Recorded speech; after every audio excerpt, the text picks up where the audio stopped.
দীর্ঘদিনের অবহেলা ও সংসারের অভাবে ময়মনসিংহের ভালুকা উপজেলার কাচিনা টাস্কাপাড়া ডিএস বালিকা দাখিল মাদ্রাসার অবকাঠামো এখন চরম বেহাল দশায় পরিণত হয়েছে।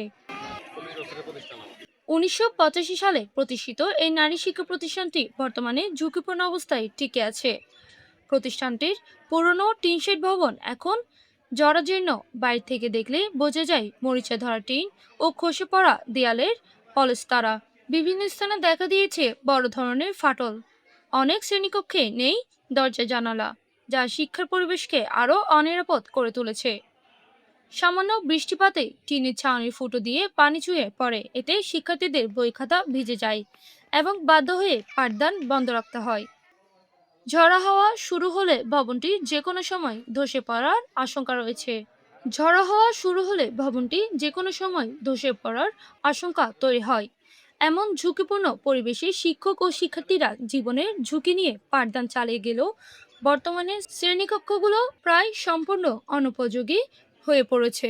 শিক্ষার মান ভালো থাকা সত্ত্বেও অবকাঠামোগত সংকটের কারণে প্রতি বছর শিক্ষার্থীর সংখ্যা কমে যাচ্ছে বলে জানা গেছে। স্থানীয়রা দ্রুত প্রতিষ্ঠানটির সংস্কার ও নতুন ভবন নির্মাণের দাবি জানিয়েছেন, যাতে নিরাপদ পরিবেশ শিক্ষার্থীরা পড়ালেখা চালিয়ে যেতে পারে। অবকাঠামোর দিক দিয়ে কোনো উন্নয়নের ছোঁয়া লাগেনি প্রতিষ্ঠান লগ্নের পর হতে। ইতিমধ্যে আপনারা দেখেছেন আমাদের পশ্চিম পাশে এবং পূর্ব পাশে দুটি ভবন ব্যবহার অনুপযোগী। স্পেশালি পূর্ব পাশেরটা বাচ্চারা ক্লাসের জন্য অনুপযোগী, যে কোনো সময় ধসে পড়তে পারে। এবং ক্লাসের এবং অবকাঠামো উন্নয়নের না থাকার কারণে আমাদের উন্নয়নের ছোঁয়া পাই নাই। যদিও একমাত্র এই নারী শিক্ষার প্রতিষ্ঠান, আমাদের অগ্রাধিকার ছিল পড়ার। বারবার দরখাস্ত দেওয়ার পরে আমরা ব্যর্থ হয়েছি।